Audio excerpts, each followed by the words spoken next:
സ്ത്രീ പ്രതീക്ഷകൾക്ക് വിജയ ചിറകുകൾ സമ്മാനിച്ച വേദി ഇത് റെഡ് കാർപ്പറ്റ്.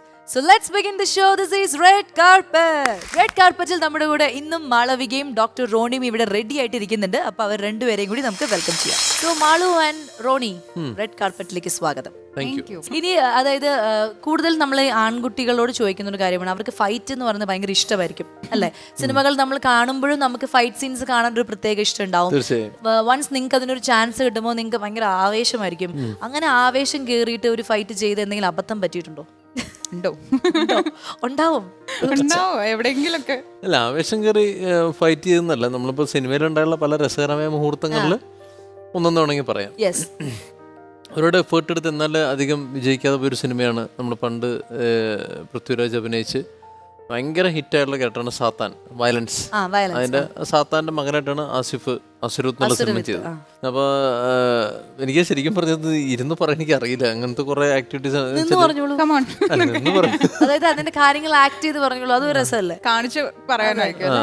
അത് വേണ്ട, നിങ്ങളെല്ലാം ഇരിക്കല്ലേ, അതുകൊണ്ടാണ്. അപ്പോൾ അസുരൂത്ത് എന്നുള്ള സിനിമ ചെയ്യുന്ന സമയത്ത് നമ്മുടെ ക്രൗൺ പ്ലാസ, എറണാകുളത്തെ ക്രൗൺ പ്ലാസയുടെ മുമ്പിൽ ഒരു ബ്രിഡ്ജ് ഉണ്ട്. ആ ബ്രിഡ്ജിന്റെ അവിടെയാണ് എന്ന് വെച്ചാൽ ആസിഫ് ആദ്യമായിട്ട് പുള്ളി എന്താ പറയുക ഒരു ഗുണ്ടയുടെ മകനാണ്, അല്ലെന്നുണ്ടെങ്കിൽ പുള്ളിയുടെ ആ ഇൻസ്റ്റിങ്ക്റ്റ് എന്ന് വെച്ചാൽ പുള്ളിക്കും അതിൻ്റെ ഒരു വേരോട്ടം ഉണ്ട് എന്ന് കാണിക്കുന്ന സിനിമയിലെ ആദ്യത്തെ സീക്വൻസ് അതാണ്. അപ്പോൾ എന്ന് വെച്ചാൽ ഞാൻ ഏതൊരു ലേഡിയുടെ അടുത്ത് എന്ന് വെച്ചാൽ നമ്മുടെ രശ്മി ചേച്ചി ഉണ്ടല്ലോ, രശ്മി ബോബൻ. അപ്പോൾ രശ്മി ചേച്ചീനെ എന്തൊരു കാര്യം പറഞ്ഞ് പുള്ളിക്കാരത്തിനെ കൈപിടിച്ച് വലിക്കുന്ന സമയത്തായിരിക്കും ഗണപതിയും ആസിഫും കൂടി നടന്നു വരും റോട്ട് കൂടെ. അപ്പോൾ ഗണപതി പറയും എന്ത് തോന്നിയ ദിവസത്തോടെ കാണിക്കുന്ന മറ്റേ കൈ 100 രൂപ എന്ന് പറഞ്ഞിട്ട്. അപ്പോൾ ഞാൻ ചെന്നിട്ട് ഗണപതിക്ക് ഒരു ചവിട്ട് കൊടുത്തിട്ട് തിരിഞ്ഞിറക്കുന്ന സമയത്ത് പെട്ടെന്ന് ആ ഒരു കയ്യിൽ കയറി പിടിക്കും. അപ്പോൾ നോക്കുന്ന സമയത്ത് ആസിഫ് ആയിരിക്കും. അപ്പോൾ ആസിഫ് പറയും സോറി പറഞ്ഞിട്ട് പോടാന്ന് പറയും. അപ്പോൾ അവിടുന്ന് ഞങ്ങളുടെ തമ്മിലൊരു ഫൈറ്റ് തുടങ്ങാം. അപ്പോൾ ഒരു 2-2.5 ദിവസം കൊണ്ട് എടുത്തു. അപ്പോൾ ആദ്യം ആസിഫിന് ഞാനൊരു അടിക്കും, ആസിഫ് എന്നെ തിരിച്ചടിക്കും. അപ്പം എന്ന് വെച്ചാൽ ഈ ഹൈവേ ബ്ലോക്ക് ചെയ്യാനൊന്നും അതിൻ്റെ ഒരു ബഡ്ജറ്റ് ബേസ് പരിപാടിയൊന്നും ബ്ലോക്ക് ചെയ്യാൻ പറ്റില്ല. അപ്പോൾ അങ്ങനെ പൈസയുടെ കുറച്ച് ബുദ്ധിമുട്ടുള്ള കാരണം ഹൈവേ ഞങ്ങൾ ബ്ലോക്ക് ചെയ്തില്ല. ഹൈവേയുടെ ഭാഗത്ത് കൂടെ ഹൈവേ വണ്ടികളങ്ങ് പൊക്കോട്ടെ, ചെറിയ ട്രക്കുകൾ, ചെറിയ ബസ്സുകൾ ഒക്കെ അങ്ങനെയുള്ള സാധനമൊക്കെയാണ്. അപ്പോൾ ഇത് ഏറ്റവും ഉരുത്തി പോയിട്ട് നമ്മുടെ cameraman Vishnu Namboothiri, director A K Sajin സാറാണ്. അപ്പോൾ ഏറ്റവും മുകളിൽ ചെന്നിട്ട് ഈ ഹൈവേയുടെ കുറുക്ക് ഓടുക എന്ന് വെച്ചാൽ ഒരു ടൈമിങ് നമുക്ക് ഏകദേശം അറിയാം, വണ്ടി ഇടിക്കില്ല എന്നുള്ള ടൈമിങ്ങിലൊക്കെ പോവാണ്, അങ്ങനെയൊക്കെ പോവാണ്. അങ്ങനെ ജസ്റ്റൊക്കെ അങ്ങ് ഓടി ഹൈവേയുടെ ക്രോസ് ചെയ്തിട്ട് കുറുകെ ഓടുക എന്ന് വെച്ചാൽ ഇങ്ങനെ വണ്ടിയിൽ പോകുന്നുണ്ട്, ഇങ്ങനെ കുറുകെ ഓടണം. കുറുകെ ഓടിക്കഴിഞ്ഞ അവസാനം ഞാനൊരു കൈവരി ചെന്ന് ആ ഒന്ന് സ്പീഡിൽ ചെന്നിട്ട് അങ്ങ് ഇടിച്ച് നിന്ന് തിരിയുന്നതും ആസിഫ് ഒരു ഇടി ഇടിക്കും. ആ ഇടി ഇടിക്കണതിൽ ഞാൻ തെറിച്ച് താഴത്തോട്ട് പോകുന്നതാണ് ഫസ്റ്റ് ഡേ എടുത്തത്. അപ്പോൾ ആ തിരിച്ച് തെറിക്കുന്നത് വരെയുള്ള സാധനം അവിടെ വെച്ചെടുത്തു. അപ്പോൾ സ്റ്റണ്ട് ഡയറക്ടർ ആരോ ഉണ്ടെന്ന്, സ്റ്റണ്ടിൻ്റെ അസോസിയേറ്റ് ആരോ പറഞ്ഞു, സാജൻ സാറിൻ്റെ അടുത്ത് പറഞ്ഞു, ഇത് നാളേക്ക് பண்ணிடலாம் சார், ஒன்றும் பிரச்சனை இல்லை, நாளைக்கு டூப் சென்னையில் வந்துடுவாங்க சார், அவங்க வந்தப்போ நாளைக்கு அப்படி நம்ம ரோப் போட்டு அப்படி இங்கிருந்து போட்டு அப்படி இங்கிருந்து ஒரு ஜம்ப് அவ்வளோதான். അപ്പോൾ ഞാൻ വിചാരിച്ചു ജമ്പ് നമ്മളല്ലല്ലോ, പ്രശ്നമില്ലല്ലോ. അപ്പോൾ ഞാൻ അടുത്ത ദിവസം കാലത്ത് വരുന്നു, ഗുഡ് മോർണിംഗ് എല്ലാവരും പറഞ്ഞു. ഞാൻ പറഞ്ഞു ഡ്യൂപ്പ് കാണുന്നതൊന്ന്, ഡ്യൂപ്പ് ചാടുന്നൊന്ന് കാണാമല്ലോ, ഇത്രയും ഹൈറ്റ് നിർത്തി ചാടുകയല്ലേ ബ്രിഡ്ജിൻ്റെ അവിടെ നിന്ന്. അപ്പോൾ ആസിഫിന് ഡ്യൂപ്പൊന്നുമില്ല, കാരണം അവൻ എന്തോ തന്നെത്താൻ ചെയ്യുന്നൊക്കെ പറഞ്ഞ് അവനങ്ങനെ നിൽക്കണം. അപ്പോൾ ആസിഫിന് ഡ്യൂപ്പുണ്ടോ ഇല്ലെന്ന് എനിക്ക് അപ്പം അറിയില്ല. അപ്പോൾ ഞാനിങ്ങനെ ഡ്യൂപ്പ് എവിടെ. അപ്പോൾ വേറെ ആരോ എന്തൊക്കെയോ ഡബിൾ ബെഡ് കോട്ടില്ലേ, നമ്മൾ ഡബിൾ ബെഡ് അല്ല സിംഗിൾ ബെഡ്, ഡബിൾ ബെഡ് അല്ല സിംഗിൾ ബെഡ് കോട്ടുണ്ടല്ലോ നമ്മൾ, ഇത് 6-5 രൂപ അങ്ങനത്തെ ഒരു 5ക്ക് അങ്ങനത്തെ ഒരു. അപ്പോൾ ആ കോട്ട് ഇവിടെ നിന്ന് ചാടുന്നതിൻ്റെ ഇപ്പം ഇങ്ങനെയല്ല ചാടേണ്ടത്, ഇങ്ങനെ ചാടേണ്ടത്. ഇപ്പം ഇങ്ങനെ ചാടിക്കുമ്പോൾ അവിടെ നിന്ന് ആൾക്കാർ താഴെ നിന്ന് നടന്ന് ഈ ഹൈവേയിൽ എത്താൻ പറ്റിയ അങ്ങനെ ഒരു കൈവരിയുണ്ട്, അതും ഇങ്ങനെ 6 ആകാ ഇങ്ങനെ വന്നിരിക്കണത്. അപ്പോൾ അതിൻ്റെ അവിടെ കൊണ്ടൊരു ബെഡ് ഇടുന്നു. അപ്പോൾ ഞാൻ പറഞ്ഞു ശരി ഡ്യൂപ്പ് വന്നിട്ട് ഇവിടുന്ന് അങ്ങോട്ട് ചാടും, മിടുക്കനായിരിക്കുമല്ലോ. അപ്പോൾ ഞാൻ പറഞ്ഞു ഇത് ഡ്യൂപ്പ് എങ്കപ്പോൾ ഒരുവാങ്ക എന്നൊക്കെ ചോദിച്ചു നിൽക്കുക. അപ്പോൾ കുറച്ച് കഴിഞ്ഞപ്പോൾ ഒരാൾ വന്നിട്ട് പെട്ടെന്ന് പുള്ളി ഷട്ടണ്ട് പോക്കി. ഞാൻ പറഞ്ഞു എന്നാ ചേ, சார் ரெடி ஆயிடுச்சு சார், டைம் போயிட்டு இருக்கு சார், എന്തൊക്കെയോ കുറച്ച് സാധനങ്ങൾ കിട്ടി. ഞാൻ പറഞ്ഞു ഇത് എന്നാ ഇത്? അപ്പം ഞാൻ എന്താ വെച്ചാൽ ഡ്യൂപ്പ് ഇത് പറയാൻ சொன்னேன், അതൊന്നും പറഞ്ഞ ഡ്യൂപ്പ് അല്ല എല്ലാങ്ങ് സാർ, അല്ല ചെന്നൈയിൽ നിന്നൊന്നും പണവട്ട മുടിയില്ല സാർ എന്ന് പറഞ്ഞ് നേരെ സാധനങ്ങളെല്ലാം കൂടി കെട്ടിപ്പറക്കി നേരെ എന്നെ വലിച്ചു കൊണ്ടുവന്നിട്ട് ഇതിൻ്റെ മുകളിൽ ഇവിടെ നിർത്തി. അപ്പം ഞാൻ ഇത് പെട്ടെന്ന് നമ്മൾ 10-20 അടി താഴ്ചയുണ്ട്. അത് മാത്രമല്ല ഇങ്ങനെ ചാടുകയാണെങ്കിൽ കുഴപ്പമില്ല, നമുക്ക് ഏകദേശം ഇത് നമ്മൾ ഒന്ന് ആ ബ്രിഡ്ജിന്റെ മുകളിൽ താഴത്തോട്ട് നോക്കി തന്നെ തല ഇറങ്ങും. അതൊന്ന് പിന്നെ ഫുള്ള് നമ്മുടെ ബേബി മെറ്റലാണ്, ബേബി മെറ്റലല്ല കുറച്ച് വലിയ മറ്റേ ഉരുളങ്കല്ലാണ്. അപ്പൊ ഇതിനകത്തോട്ട് ചാടി ഇല്ലെന്നുണ്ടെങ്കിൽ നേരെ മെറ്റലാ വീഴുക. അത് തന്നെ ഇവര് നമ്മൾ പറയില്ല, നമ്മൾ ഒളിമ്പിക്സിൽ പോയി കഴിഞ്ഞാൽ എനിക്ക് വല്ല ഗോൾഡ് മെഡലും കിട്ടിയത് അതുപോലെ ചാടണം, ഒന്ന് ഇതിനകത്ത് തന്നെ ലാൻഡ് ചെയ്യണം. അല്ല അപ്പൊ ഞാൻ പറഞ്ഞു അണ്ണ ഇത് മുടിയാതെ പൊതുവെ ഹൈറ്റ് പേടിയുള്ള ആളാണ്. അല്ല ഹൈറ്റ് എന്നല്ല, അവിടെ നോക്കി ആർക്കാണെങ്കിലും പേടി വരും. ഞാൻ വെച്ചാല് അപ്പൊ ഞാൻ പറഞ്ഞു മുടിയാതെന്ന് വെച്ചാൽ സാർ എല്ലാം സിമ്പിൾ ആണ് മാറ്റർ സാർ 1 2 3 ആക്ഷൻ சொல்லும்போது நீங்க அப்படி കുതിച്ചിടണം. ഞാനെന്നുണ്ടെങ്കിൽ അങ്ങനെ നിൽക്കണു. അപ്പം ഒരു തോതില് ഇവര് വിടുന്നില്ല.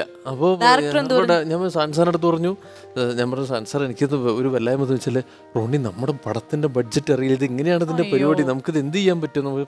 അപ്പൊ എനിക്ക് പിന്നെ ഡയറക്ടർ അങ്ങനെ ഒരു ഇതില്ല. അപ്പോഴേക്കും ആസിഫ് എവിടുന്നോ ആസിഫ് കൊണ്ട് വന്നു, അവന് റെഡി ആയിക്കൊണ്ടിരിക്കില്ല. എന്താടോ? അപ്പൊ ഞാൻ പറഞ്ഞു അല്ലടത്ത് ഇവിടുന്ന് ചാടാൻ പറഞ്ഞു വെച്ചാൽ എന്റെ ഡോക്ടർ ഓണി സിമ്പിൾ കരുതി എടുത്ത് പൊക്കി നേരെ പിടിച്ചിട്ട് മുളക്കി വെച്ചിട്ട് അവനോട്ട് മാറി എവിടെ 1 2 3 പറയുമ്പോൾ അതാണ് ചാടി പ്രശ്നം കഴിഞ്ഞില്ല.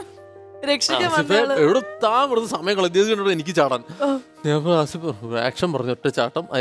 അതിൽ പോയി ലാൻഡ് ചെയ്ത് കറക്റ്റ് എൻ്റെ തല പോയിട്ട് കൈവിളിക്ക് പോകുന്നിടത്ത് മേക്കപ്പിൽ ഏതൊരു പയ്യൻ പോയിട്ട് ഇതിന്റെ അവിടെ കൈ വെച്ച് അവന്റെ കയ്യിൽ വന്നാണ് ഇടിച്ചു നിന്നത്. അല്ലാതെ തല പൊട്ടുമായിരുന്നു ഉറപ്പായിട്ടും. അല്ലെങ്കിൽ തല പൊട്ടുമായിരിക്കാം അല്ലെ, പൊട്ടുണ്ടാണല്ലോ. ആരാണ് മേക്കപ്പ് മാൻ? ആരാണ് മേക്കപ്പ് എന്നുള്ളത് രക്ഷകൻ ആരൊരാളുണ്ടായിരുന്നു. അപ്പൊ എൻ്റെ അടുത്ത് അപ്പൊ എനിക്ക് കയ്യിലിടിച്ചാൽ അപ്പൊ അവൻ പറഞ്ഞ് ചേട്ടാ എന്റെ കൈയോടെ വെച്ചുകൊണ്ടാണ് ചേട്ടന്റെ തല ഒന്നും ഇരിക്കാതിരുന്നെന്ന് പറഞ്ഞു. അപ്പൊ കാല് കുത്തി അങ്ങനെ ഭയങ്കര തല പൊളിയൊന്നുമില്ല, എന്നാലും മുറിഞ്ഞേനെ. പക്ഷെ ഡ്യൂപ്പിനെ കാണാൻ ആവേശത്തിൽ പോയ ആള് അവസാനം പെട്ട് വന്നൊരു കഥയാണ് ഇത്. ഓക്കെ, അപ്പൊ എന്തായാലും വളരെ ഫണ്ണി ആയിട്ടുള്ള ഒരു ഇൻസിഡന്റ് ആയിരുന്നു. നമുക്കിപ്പോ കേൾക്കുമ്പോഴും ഫണ്ണിയാണ്, പക്ഷെ അന്ന് ഇദ്ദേഹം അനുഭവിച്ച ടെൻഷൻ ഭയങ്കര കൂടുതലായിരിക്കും. ഇപ്പൊ ആലോചിച്ചിരിക്കുക. അതുപോലെ കുറച്ച് ക്വസ്റ്റ്യൻസ് എന്റെ കയ്യിലുണ്ട്, ഇപ്പൊ ആലോചിച്ച് ചിരിക്കാൻ പാകത്തിലുള്ള. ആദ്യം നമുക്ക് മാളുവിലേക്ക് പോണോ ഡോക്ടർ റോഡിയിലേക്ക് പോണോ? എല്ലാവർക്കും മാളുവിനെയാണ് ഇഷ്ടം.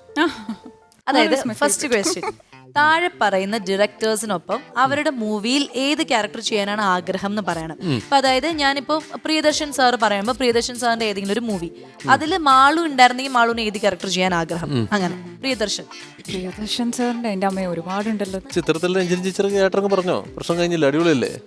ആലോചിച്ച പോരെ. ഒരുപാടുണ്ട് ആളുടെ ഒരെണ്ണം എക്സ്പ്ലനേഷൻ ഒന്നും പറ്റില്ല, ഓൺലി വൺ. ഏതാ പറഞ്ഞോ? ശരി, അത് വൺ ഹിറ്റ് മൂവി ടീച്ചറെ പറയില്ല, കാരണം വെച്ച് കഴിഞ്ഞാല് അങ്കമാലിയിലെ പ്രധാനമന്ത്രി പുള്ളിക്കാരത്തി ഒരാൾക്ക് ചെയ്യാൻ പറ്റില്ല, മനസ്സിലായോ? ഇല്ല ചിത്രത്തിലെ. ഓക്കെ, ഇനി ഷാജി കൈലാസ് സാറിന്റെ ഇങ്ങനെ കളക്ടർ പറഞ്ഞോ, അടിപൊളിയല്ലേ? മറ്റേ ആറാം തമ്പുരാൻ ജിത്തു ജോസഫ് സാറിന്റെ ഡോക്ടർ റോണി. അതായത് ഡോക്ടർ റോണിക്ക് ചൊറിഞ്ഞിട്ട് എനിക്ക് വേഗം ആൻസർ പറയാൻ കൊതിയാവും. വിൽ യു മാരി മീ എന്ന് ചോദിക്കാൻ ആഗ്രഹിക്കുന്ന ഒരു മലയാളി നടൻ? എനിക്ക് പൃഥ്വിരാജ് ഭയങ്കര ഇഷ്ടം. Prithviraj will you marry me എന്ന് മാളവിക രാജുവേട്ട ഒന്ന് ചോദിച്ചേക്കണേ. മറ്റുള്ളവർ അറിയരുതെന്ന് നിങ്ങൾ ആഗ്രഹിക്കുന്ന 3 കാര്യങ്ങൾ. അതെ, നമ്മളുടെ പ്രോഫിറ്റ് ഒരാളും ചോദിക്കരുത് എന്നാണല്ലോ, വാലിഡ് പോയിന്റ് ആണ്. എന്റെ ലവ് അഫെയർസ് പറയൂ. ഇല്ല അങ്ങനെ ഞാൻ ഡോക്ടർ റോണിയെ കൊല്ലും ഞാൻ. എന്റെ ലവ് അഫെയർസ് പിന്നെന്താ അങ്ങനെ ചോദിക്കാൻ മെസ്സേജുകൾ പേഴ്സണൽ കാര്യങ്ങൾ എനിക്ക് അങ്ങനെ ഒരുപാട് ചോദിക്കുന്ന എനിക്ക് വലിയ താല്പര്യം. അതെന്തൊക്കെയാണോ ചോദിക്കുന്നത്? റാൻഡംലി 3 എണ്ണം പറയണം. ബാങ്ക് ബാലൻസ് ഇപ്പൊ ഒരെണ്ണം പറഞ്ഞു, അടുത്ത 2 എണ്ണം ഏതാണ്? എന്റെ ഫോണിൽ ഇപ്പൊ ആരാ വിളിച്ചേ, അങ്ങനെ. അതായത് പിന്നെ ഒരെണ്ണം കൂടി പേയ്മെന്റ് കാര്യം ഓൾറെഡി പറഞ്ഞു. അതെ, പേയ്മെന്റ് കാര്യം പറഞ്ഞോ? അത് പറഞ്ഞല്ലോ, അത് ബാങ്ക് ബാലൻസ്. പേയ്മെന്റിന് വേറെ പറ. അതെ, നമുക്ക് എത്ര പേയ്മെന്റ് ആണ് കിട്ടുക, സിനിമയിൽ എത്ര പേയ്മെന്റ് ചോദിക്കുന്ന ആളും ഇഷ്ടമല്ല. ഇനി എത്ര വയസ്സായി? 24. ഇനി ഇത് എസ് ഓർ നോ ക്വസ്റ്റ്യൻസ് ആണ്. എസ് ഓർ നോ മാത്രം പറയാൻ പാടുള്ളൂ. വേഗം. അല്ല, വേറെ. വയസ്സ് തെറ്റിച്ച് പറഞ്ഞിട്ടുണ്ടോ? ഇല്ല. നോ. ഒന്നിൽ കൂടുതൽ ബ്രേക്കപ്പ് ഫേസ് ചെയ്തിട്ടുണ്ടോ? ഇല്ല. നോ. സ്വന്തം ഫിലിം കണ്ട് തിയേറ്ററിൽ നിന്ന് ഇറങ്ങി ഓടാൻ തോന്നിയിട്ടുണ്ടോ? ഉണ്ട്. Yes, I know that film.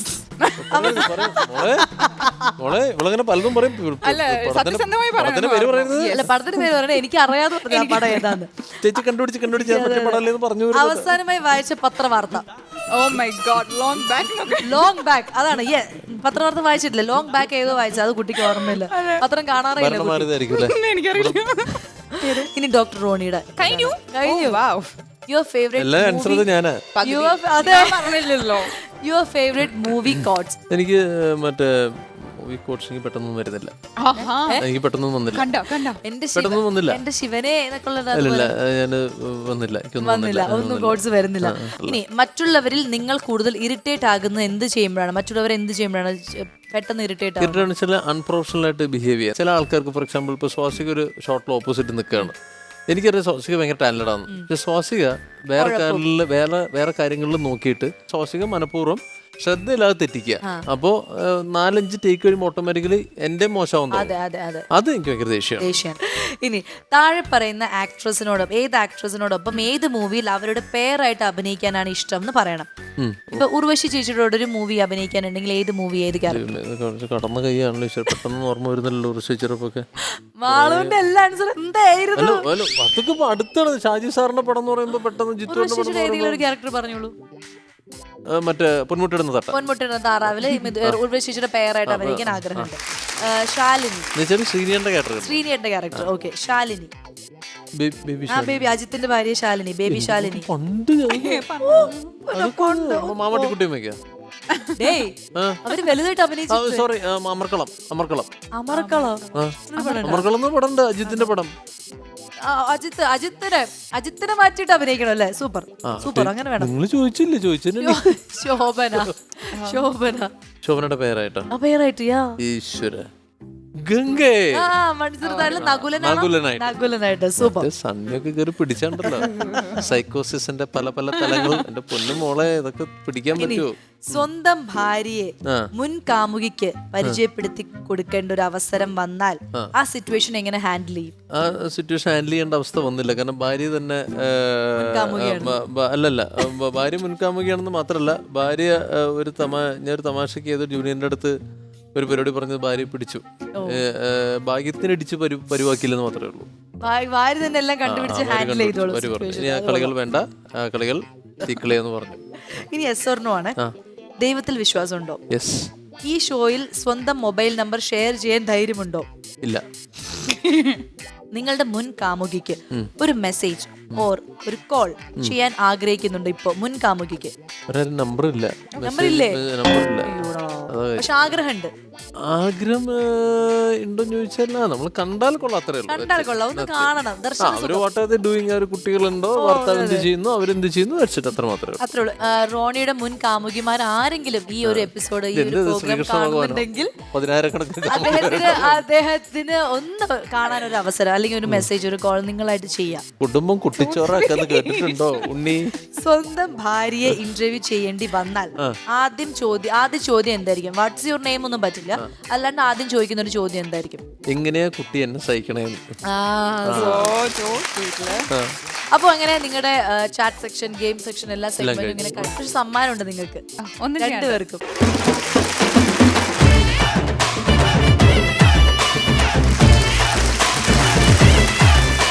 So ഇന്നത്തെ റെഡ് കാർപ്പറ്റിന്റെ നമ്മുടെ പെർഫോമേഴ്സിനെ വിളിക്കാനുള്ള സമയമാണ്. ഇന്ന് ഒരാളല്ല, നിങ്ങൾക്ക് വേണ്ടി 2 പേരാണ് പെർഫോം ചെയ്യാൻ പോകുന്നത്. അപ്പോൾ 2 നർത്തകരാണ് വരാൻ പോകുന്നത്. വളരെയധികം സ്നേഹത്തോടെ നമ്മുടെ റെഡ് കാർപ്പറ്റിന്റെ വേദിയിലേക്ക് സ്വാഗതം ചെയ്യാം. Let's welcome Archana and Archa.